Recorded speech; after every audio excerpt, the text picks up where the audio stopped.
Muito obrigado pela alegria de estar aqui com vocês. É para mim uma honra, né? Eu ouço falar dessa casa há muito tempo. Eu conheço de vir aqui participar de programas de apoio, né? Mas estar aqui com vocês é a primeira vez e isso me deixa muito honrado. Muito obrigado. Bom, vamos conversar. Ela perguntou, Elias, você trouxe audiovisual? Eu falei, não. Eu vim para conversar. Sabe, eu quero assim, sentir uma roda de amigos para a gente bater papo e conversar sobre já que ela falou que o assunto é o livro, né? Conversar sobre essa experiência, sobre o que a gente está discutindo nele e facilitar para que ninguém nem precise comprar depois, tá? Então não tem problema, tá? Esse livro surgiu da necessidade da nossa casa espírita. Nossa casa espírita, eu participo da Fraternidade Espírita, lá na Vila Mutirão, saída para Inhumas. É uma região de muita necessidade, tanto material quanto espiritual. E é uma região também que a maioria das pessoas não teve oportunidade de escolarização. Então tem pessoas muito simples que têm dificuldade de ler um texto mais complexo e tirar dele as ideias. Então lá na Fraternidade a gente estava tendo dificuldade de indicar livros. Eu indicava o Livro dos Espíritos e ficava com peso de consciência, porque as pessoas não davam conta de ler. Eu comecei a indicar outros títulos, mas parece que não ia na essência do que Kardec propunha, né? Aí eu peguei o que é o Espiritismo uma vez, falei, eu vou pensar no que é o Espiritismo. O que é o Espiritismo do Kardec é um livrinho desse tamanhozinho, menor que o meu, né? E eu achei tão interessante a proposta de Kardec. Vamos voltar no tempo um pouquinho e entender o que Kardec pensou e fez, né? Vamos voltar no tempo. Kardec viveu onde? França do século XIX, 1855, foi quando ele participou de uma primeira reunião. Quem aqui, gente, curiosidade, tá? Quem aqui participou daquelas brincadeiras do copo? Várias pessoas, né?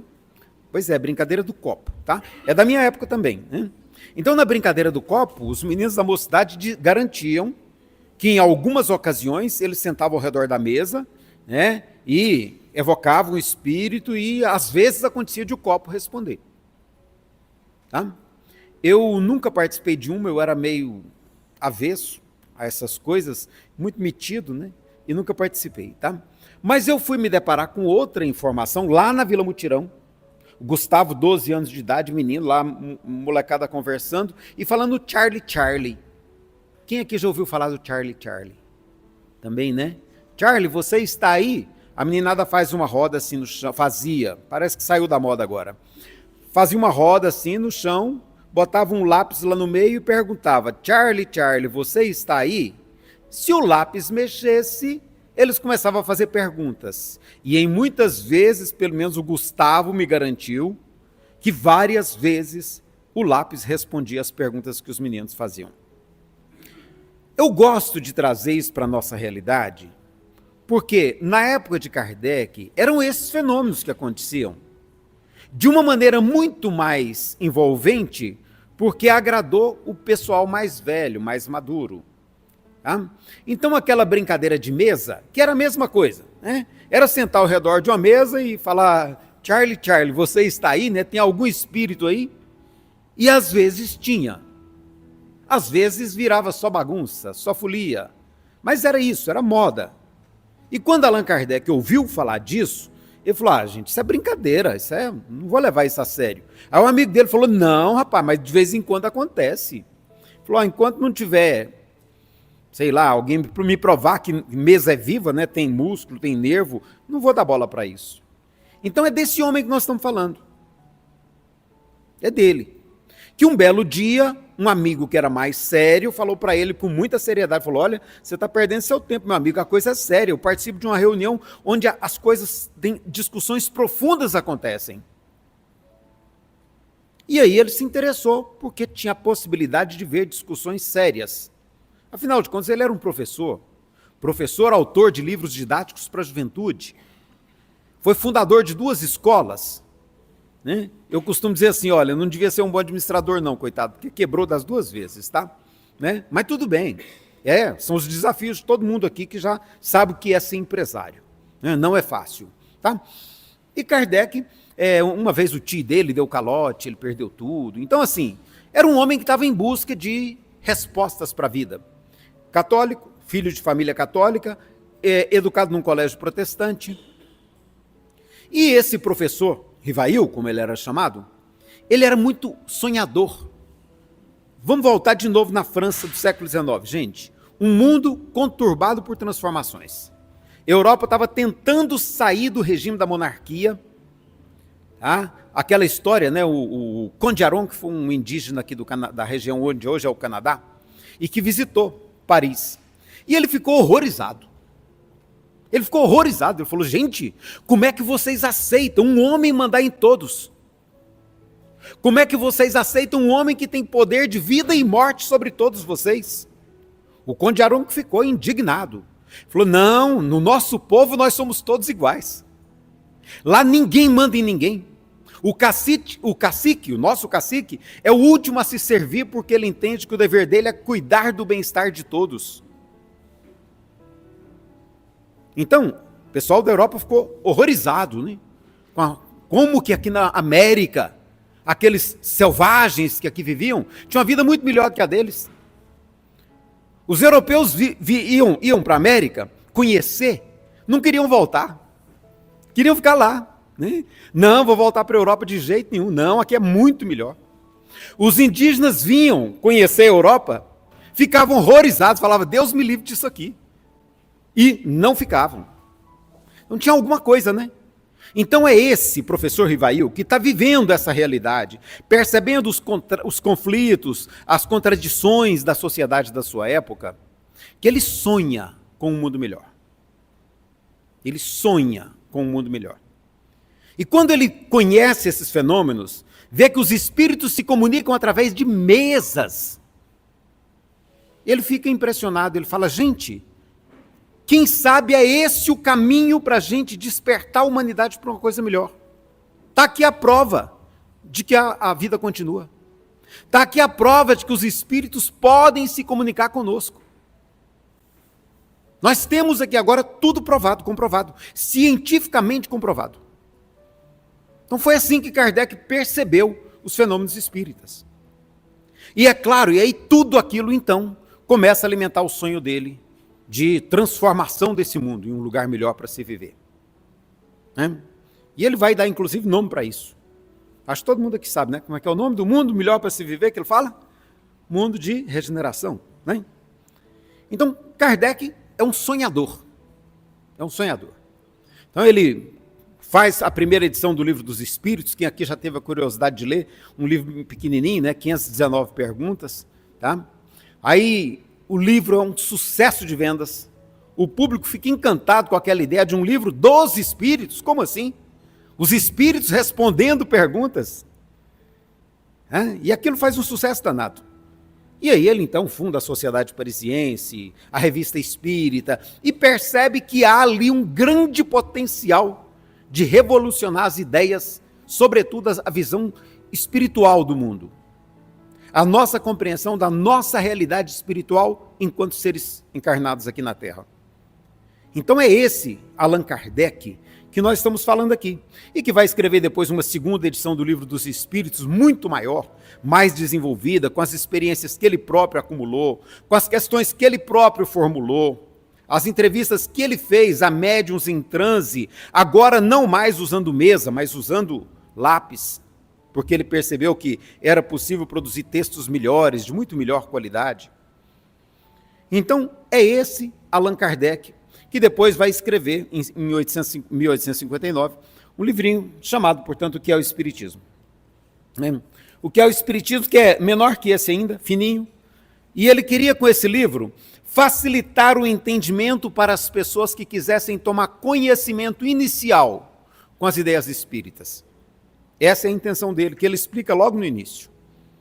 Porque ler o Livro dos Espíritos, com 519 perguntas, requeria mais esforço intelectual, mais raciocínio filosófico, às vezes até um pouquinho de discussão, de entendimento da ciência do século XIX, é dela que nós estamos falando.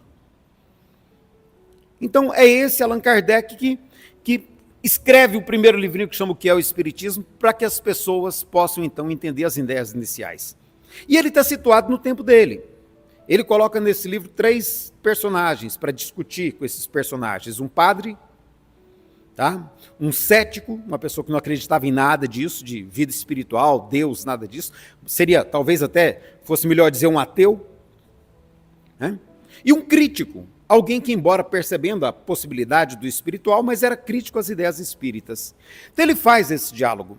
Quando eu peguei esse livro para tentar recomendar para as pessoas na Fraternidade Espírita, falei, meu Deus, o Espiritismo hoje é tão diferente, os nossos problemas são outros, os nossos desafios são outros, as pessoas com quem a gente tem que dialogar têm outras necessidades. Então foi daí que eu busquei, então, quais são os princípios que, pelo menos, são consensuais entre os estudiosos do Espiritismo, para a gente poder conversar sobre eles e promover uma reflexão que nos ajude a situar no hoje, diante da realidade que a gente está vivendo. Né? E que às vezes a colega chamava atenção ali, e que em alguns momentos parece que ela está nos desafiando de uma maneira preocupante. Então é preciso que a gente discuta Espiritismo com o olhar voltado para os problemas de hoje, para os desafios de hoje. E aí então eu peguei os 5 princípios que são os mais comumente aceitos. O Rodolfo Jacarandá pensa em 7, o Bruno Quintiliano fala em 6, a Dora Encontre me parece que trabalha com 6, né? Mas a maioria entende 5, Deus. E aí Kardec entende que esse é um ponto de partida, tanto que ele coloca como primeiro capítulo do Livro dos Espíritos, Deus. Deus. E Emmanuel, depois, Chico com Emmanuel, vai fazer uma afirmação maravilhosa. Ele fala assim, olha, que esse é o ponto de partida para qualquer reflexão nossa sobre a realidade espiritual. Qual que é a nossa perspectiva a respeito de Deus? A gente tem uma perspectiva a respeito de Deus? Ou eu não acredito em nada disso? Então Emmanuel vai dizer, esse é o ponto de partida. Porque isso abre outras perguntas e possibilita outras respostas. O segundo princípio, que é mais comum, é que nós não somos apenas um conjunto de matéria transformada em vida por processos biológicos, reações químicas, sei lá o quê, né? Movidos a enzimas e proteínas e reações elétricas no nosso cérebro. Não, não somos apenas isso. E eu acho que ninguém aqui se vê assim, né, gente? Senão a gente nem estaria aqui. Eu tenho hora que eu gosto de brincar com eu tenho um irmão, ele é irmão de coração, né? E eu brinco com ele porque ele se coloca como ateu. Fala assim, eu não acredito que se resume a isso, né? E ele fala, não, mas não é isso também, mas também não consegue explicar. Porque nós, e aí Kardec vai procurar compreender o que é isso que nós chamamos espírito e que nos identifica como seres inteligentes da criação. Né? Então, enquanto espíritos, como nós podemos nos compreender, nos sentir, nos posicionar no mundo? É o segundo princípio que a maioria dos autores, dos estudiosos, considera identificadores do espiritismo. O terceiro, a possibilidade de esse espírito viver várias vezes nesse mundo e aprender com as próprias experiências. Ter nesse mundo, no mundo material, na realidade objetiva da vida, o seu espaço de aprendizado e de crescimento espiritual, através dessa experiência gostosa que nós estamos tendo aqui, olha, que é de relacionamento uns com os outros. É nessa vida de relacionamento que a gente aprende e que a gente cresce. Então esse é o terceiro princípio espírita. O quarto princípio espírita, mais compreendido como tal, é o processo da comunicação entre os espíritos e os homens. É a tal da mesa, do copo, do lápis lá da garotada, né? É possível, e talvez dos nossos sonhos, dos nossos encontros espirituais, daquelas experiências que muitos de nós aqui já tivemos, e às vezes até nem tivemos com quem conversar, porque são experiências muito pessoais, muito íntimas. Né? Eu brinco, eu falo assim, olha, meu pai foi que me empurrou para o casamento. Eu toda a vida tinha um medo de casar, gente. Vocês não sabem o medo que eu tinha de casar. E não era para menos. A minha irmã, tadinha, teve um casamento desastroso. Né? E não que meu cunhado fosse uma pessoa ruim, mas os dois não deram certo. Então minha irmã teve uma vida que eu falei, eu não quero isso para mim. Depois meu irmão casou, aquela vida horrorosa que eu falei, eu não quero isso para mim. O dia que meu irmão faleceu, A hora que eu recebi a notícia, deu aquele choque. Eu pensei, o quê? Se livrou. Se livrou. Está melhor do que estava, meu filho. Vai com Deus, seja feliz, porque do jeito que você estava vivendo aqui não valia a pena. Né? Então, assim, casamento para mim sempre foi uma coisa muito horrorosa. E aí, um belo dia, já namorando há quase 4 anos com Iracilda Messias, né? Uma criatura impressionante, que eu não poderia jamais afrontar o sentimento dela, e eu não sabia nem como dizer, eu dizia para ela, olha, não espere casamento comigo, porque não está no meu programa, não está na minha mente, em nada do que eu acredito, não vai rolar. Ela, não, estou preocupada com isso não, vamos levar a vida do jeito que for, né? E de boa, nossa, que mulher de boa, gente, vocês têm que conhecer, minha mulher, eu falo que ela é com ela que eu aprendo muita coisa, né? Então, um belo dia, quando meu irmão faleceu, né, que eu comemorei por ele ter falecido, tal era a vida que ele levava. Então, quando meu irmão faleceu, foi uma situação muito trágica em Brasília, eu voltei muito cansado de 3 dias de terror, né? E cheguei em casa e dormi, descansei assim, com aquele sono profundo, e acordei com a lembrança de um sonho. Nós, no sonho, nós estávamos num ambiente assim muito bonito, uma cor assim, um bege, bem tipo palha, sabe? Aquele bem clarinho, né? A gente num ambiente muito bonito, e todos nós da família sentados ali, num grande sofá, reunidos ali a família, minha mãe, meus irmãos, e meu pai, que havia falecido quando eu tinha ainda 19 anos, e meu irmão, que havia falecido recentemente, ao lado dele. No sonho, eu percebia meu irmão muito abatido.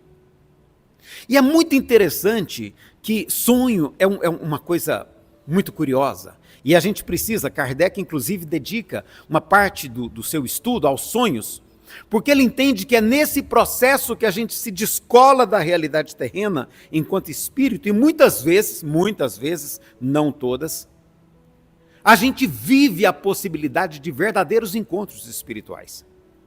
E essa noite em particular, eu tive a oportunidade e a alegria de rever meu pai, e a péssima notícia, né?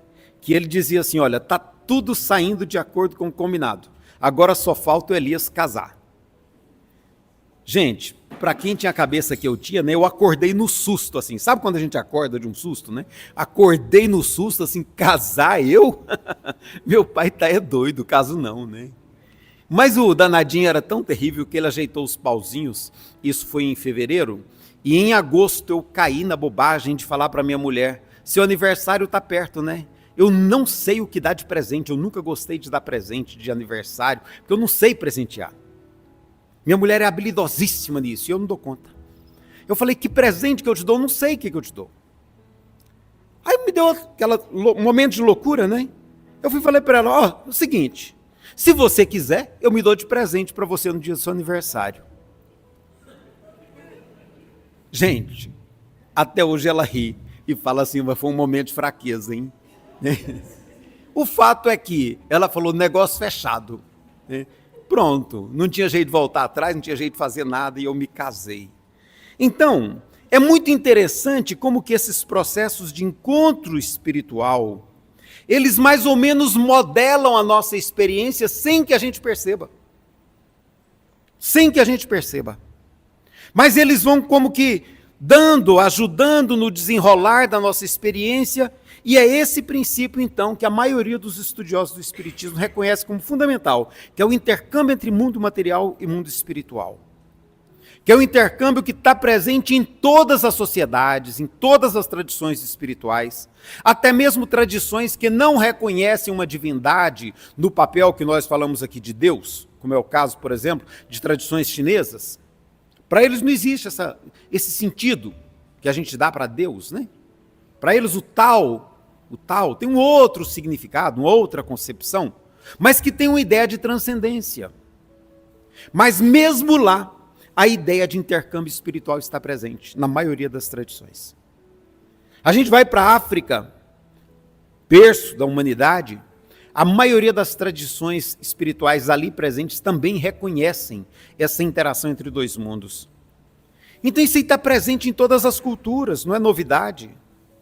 E Kardec explora, estuda, faz do espiritismo a ciência que vai pesquisar e entender esse mundo espiritual. E o último, lei de progresso. Esse dia eu estava brincando com o pessoal de um grupo de discussão que eu participo. Falei, a lei do progresso, acho que a gente vai precisar pensar 2 vezes, viu? Porque não é bonitinho do jeito que a gente pensava. A gente estava brincando aqui, conversando, né? Eu acho que muitos de vocês aqui são da geração 1000 anos passará, mais 2 não interará, né? Lembram disso? Né? Minha mãe, aquele jeitinho simples dela, ela falava 1000 anos passarão, mais 2 não interarão. Né? Então 2000 ninguém esperava, tá? Alguma coisa aconteceria. E aí os espíritas tinham uma resposta. É porque o mundo de regeneração está se aproximando. E eu vou até contar um segredinho para vocês. Gente, o mundo de regeneração, Kardec achava que era no século XIX que ia começar tudo, tá? Lá em 1800 e alguma coisa, né, estava caminhando para isso, e durante os 1900 todos, o mundo de regeneração se estabeleceria na Terra. Foi assim que ele entendeu. Tá? Eu olho assim e falei, Rivail, não deu certo, hein, cara? De boa. Vamos tentar entender por que não deu certo, vamos reformular a ideia, foi assim que ele falou que era para a gente fazer. Ele falou para a gente fazer congressos regulares, para a gente estar discutindo, vendo o que deu certo, o que não deu, o que precisava de ajuste, para poder colocar o espiritismo sempre com o pé na razão, na racionalidade.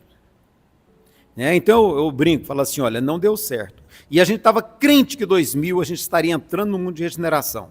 O dia que o meu colega, lá na Caixa Econômica Federal, eu já tinha saído, estava em casa lá pertinho da Caixa, fui lá, a hora que eu chego na Caixa, o Luiz Carlos fala para mim, Elias, você viu o que está acontecendo? Eu falei, o quê? Ele falou, estão atacando os Estados Unidos. Eu falei, opa, o que é isso, né? Eu sei que eu fiz o que eu tinha de fazer lá, corri para casa, liguei a televisão e vi ao vivo e a cores, quando o repórter estava transmitindo o horror que tinha sido aquele avião que tinha entrado primeiro na torre, e quando, assistindo aquilo ali, vendo a narrativa, quando vem o segundo avião e também adentra a torre lá, provocando aquela tragédia. Então assim, eu falei, olha gente, se a gente sonhava com o mundo de regeneração para o ano 2000, no ano 2001 isso foi por água abaixo. Foi por água abaixo. E se a gente valoriza aqui a espiritualidade do Papa Francisco, a gente precisa ouvir o que ele disse recentemente, pouco tempo antes do seu falecimento, quando ele disse que para ele, nós já tínhamos entrado já tínhamos começado a Terceira Guerra Mundial e não havíamos percebido. A data da Segunda Guerra Mundial, ela foi criada, ela foi definida muitos anos depois que a guerra já havia terminado. Quando a Segunda Guerra Mundial começou, ninguém percebeu que seria uma guerra de nível mundial. Achavam que era um problema local, tá? Envolvendo questões da resistência contra o nazismo, e acharam que seria possível resolver localmente. Ninguém nunca, aliás, ela começou antes do combate ao próprio nazismo. Nós sabemos que ela teve alguma puxadinha entre Japão e China, né? E ninguém imaginava que naquele conflito nós teríamos 100 milhões de vidas sacrificadas. Então o Papa Francisco fala, olha, nós temos que tomar muito cuidado, porque nesse momento nós estamos vivendo um panorama muito semelhante àquele que antecedeu a Segunda Guerra Mundial. Então nós temos que estar atentos enquanto sociedade, enquanto humanidade, porque dependendo dos valores que a gente apoia, que a gente estimula, que a gente anima, a gente pode estar empurrando o mundo na direção de mais uma catástrofe, de mais um conflito. E eu estava dizendo para a colega, a nossa responsabilidade, enquanto pessoas que se colocam como aprendizes do Evangelho, enquanto pessoas que se identificam com essa proposta interessante trazida pelo professor Rivail, através das investigações espirituais que ele realizou lá no século XIX, 170 anos atrás, se nós nos identificamos com esse ideário, nós precisamos juntar esforços, nos colocar ombro a ombro com aqueles que também buscam um mundo baseado na paz, no entendimento, no diálogo, no respeito mútuo, na fraternidade, na ruptura, no rompimento de toda e qualquer forma de discriminação e de preconceito que faz que as lágrimas sejam derramadas nessa terra, ou que terminam criando situações de violência que sacrificam a vida de pessoas. Vocês sabem que o Brasil, né, gente, a gente não precisa nem trazer como novidade, o Brasil é o país que mais mata pessoas LGBT, é um dos países que mais maridos matam mulheres, namorados matam namoradas, né, feminicídio. Nós temos muitas taxas horrorosas para identificar o nosso povo aí nos noticiários. Então nós temos muito a fazer no sentido de romper com essa história, e a gente precisa entender que nós tivemos uma história que de certo modo modelou a nossa forma de viver, o nosso pensamento, a nossa compreensão de sociedade. Nós vivemos quase 400 anos de escravização de pessoas que eram vendidas como, né, trazidas da África em situações as mais abjetas e vendidas aqui como mercadoria, para trabalharem nas fazendas como mão de obra gratuita, onde o Senhor tinha direito de vida e morte, como se fossem coisas. Então nós vivemos isso. Nós tivemos isso na nossa história. E nós tivemos outros problemas, a colonização. O Brasil foi um país que foi usado para ser explorado, para retirar daqui as riquezas, para enriquecer pessoas nobres na Europa, em particular em Portugal. Então é dessa história que a gente vem, e é essa história que modela a nossa visão de sociedade, nossa visão de mundo. E a gente precisa, inclusive, estar muito atentos, porque como a gente foi educado dentro desse modo de compreender a vida e a sociedade, às vezes a gente não percebe que certos valores que a gente alimenta reforçam esses vícios do passado. Reforçam a subjugação do próximo, reforçam a subjugação da mulher, reforçam a exploração do trabalho alheio. Por quê? Porque foi assim que a nossa consciência social foi moldada. E a gente precisa, portanto, ter olhar crítico para o modo como a nossa vida está estabelecida, né? E ser capazes de olhar para o passado e talvez até com o olhar de um Konjaronk, né? Falar por que a nossa sociedade é assim. Lá ele ficou horrorizado. E os povos que viviam aqui nas Américas, que a gente entendia, e que o próprio Kardec achava, né, que eram povos espiritualmente mais atrasados, eles não concordam não, eles falam, não, meu amigo, aqui qualquer pessoa que sair lá do início, lá do extremo norte do Canadá, lá do Alasca, que está depois do Canadá, tá? Sair lá do Alasca, ele pode vir andando, tá aí, descendo aqui para o Equador, atravessar ali o Panamá, descer para a América do Sul e chegar lá na Patagônia. Os povos que viviam aqui entendiam que o dever de hospitalidade, ele era inalienável para com todas as pessoas.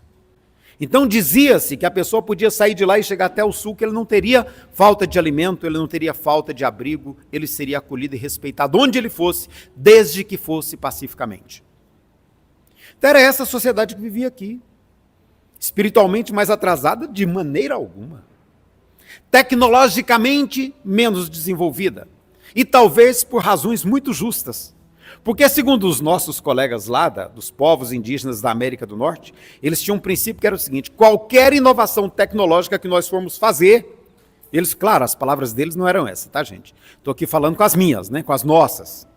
Falava, qualquer coisa que a gente for fazer, nós temos que avaliar se não prejudica as gerações futuras. Porque se o que nós formos fazer prejudicar a geração dos nossos filhos, nós não faremos. Tá, não prejudica nossos filhos, mas prejudica os nossos netos. Porque se for para prejudicar os nossos netos, nós não faremos. Tá, passou pelos nossos filhos, nossos netos, os nossos bisnetos, a nossa terceira geração, pode sofrer algum dano? Porque se for para causar algum dano, as próximas 7 gerações, é preferível que essa mudança não aconteça. Era assim que eles entendiam. Então há quem proponha que hoje nós precisamos voltar no tempo e aprender com os povos que nós, e não é nós, gente. Eu falo assim, olha, eu não matei ninguém. Mas foi a sociedade que nos formou, que quase exterminou os povos que viviam aqui nessa região. Muitos de nós somos herdeiros deles, somos descendentes deles. Eu sou mistura de tapuia com africano, tá? Já vou contando logo. E com europeu, pelo lado da minha mãe. Então todos nós trazemos essa herança genética em nós.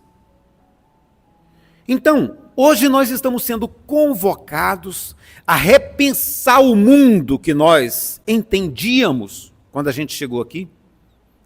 Nós que reencarnamos aqui por volta de 1960, 1970, né? Alguns aqui talvez no 80, pouca gente depois disso, eu acho, né? Mas tem mais alguns aí. Mas a maioria de nós foi por aí, 70, 80. Tá? De 60 até 80.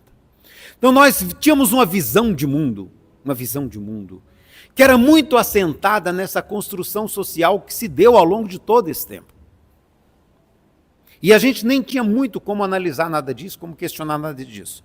Depois, nos anos 2000, a gente viveu um fenômeno muito interessante, que foi chamado de globalização. Aí todo mundo acompanhou, né, gente? Globalização. A gente ouvia isso até com certa comemoração. E eu acho que tem muito que comemorar, sim. Porque nós aprendemos com a globalização que a China, nós descobrimos que a China é 7 vezes mais populosa que o Brasil. Que a África é 6 vezes mais populosa que o Brasil. Que a Índia é mais populosa que a China. E esses povos têm uma outra visão de mundo. Têm uma outra concepção de religiosidade, de espiritualidade, em que pese esses princípios também estarem presentes. Então, nós começamos a ser cobrados socialmente, nós começamos a ser cobrados no sentido de aprender a valorizar, não estou falando de respeitar, eu estou falando de valorizar essa enorme diversidade cultural que existe no nosso planeta. Nós estamos sendo chamados a valorizar essa diversidade, a entender que candomblé não é manifestação primitiva de religião. É uma forma diferente de lidar com o espiritual, desenvolvida por um outro povo numa outra realidade social. É entender que se a África é pobre hoje, é de tanto ser explorada ao longo de 600 anos. E não porque eles não tivessem capacidade e condições. A primeira universidade do mundo foi fundada na África. É o berço de tudo que nós entendemos como civilização. Aliás, os africanos se orgulham de ter ensinado os europeus a tomar banho, tá? Porque eles diziam, quando eles chegaram e invadiram, né, a África teve uma época que ela invadiu a Europa, eles diziam que o povo europeu era tão fedorento, né, e as ruas tão sujas, que eles fizeram questão de ensinar para eles, dar para eles noções de higiene. Noções de higiene.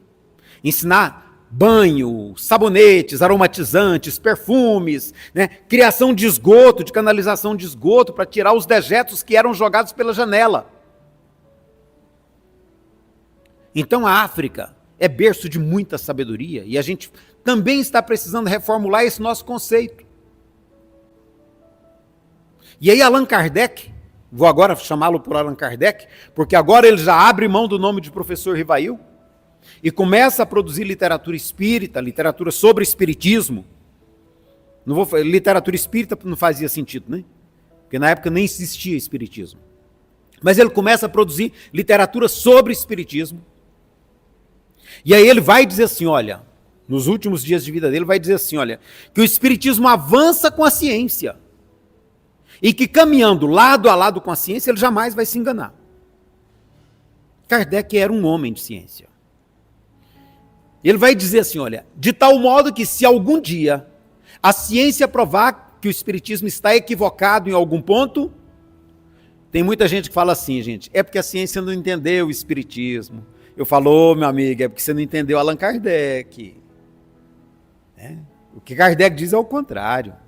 Fala assim, se algum dia a ciência provar que o espiritismo está equivocado em algum ponto, muda o espiritismo. Muda o espiritismo. Tá? Essa ideia de que o Espiritismo detém todas as verdades e que um dia a ciência vai alcançar... Gente, isso não é nada kardeciano, tá? Pelo contrário, isso é muito arrogante. Isso é muito arrogante. A gente achar que através de mensagens mediúnicas nós vamos descobrir mais realidades do que os pesquisadores se debruçando nos laboratórios do mundo inteiro. Isso é muito arrogante. A mediunidade não tem esse poder, não teve na época de Allan Kardec. Muitas questões que ele obteve como respostas naquela época, hoje, a gente lendo a obra kardeciana, a gente vê que as questões não se sustentam ao longo do tempo. E Kardec tinha planejado a mudança para isso.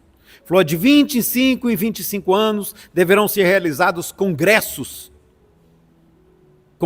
espíritas, para manter atualizado o pensamento espírita em conformidade com o avanço da ciência. Kardec propôs isso. Está lá, projeto 1868, na Revista Espírita. Então, é a esse movimento reflexivo que nós queremos convidar vocês. Entender que nós estamos sendo desafiados hoje por inúmeras questões que não existiam no tempo de Allan Kardec. Não existiam. Racismo no tempo de Kardec, nem a palavra existia. Eles só achavam que era assim mesmo. Eles achavam, muita gente achava, tá, que o povo que não era europeu era inferior mesmo. Acreditava-se nisso. E a gente percebe isso na própria obra de Kardec. Então, o próprio professor Rivail, com pseudônimo de Allan Kardec, vai dizer, são pontos que a gente precisa discutir hoje e promover as necessárias adequações. As necessárias adequações. Porque nós não podemos continuar fazendo afirmações ofensivas a pessoas que não são de descendência europeia. Nós não podemos mais sustentar esse tipo de diálogo. E infelizmente, esses dias discutindo com um amigo meu que era espírita, já leu meu livro, e ele fala assim, eu não concordo com você, Eu falo, pois é, então abre o olho, meu amigo, você não concorda? E exatamente nesse ponto eu falo, é porque o racismo está tão introjetado dentro dessa cabecinha nossa, que a gente não consegue ver de maneira diferente.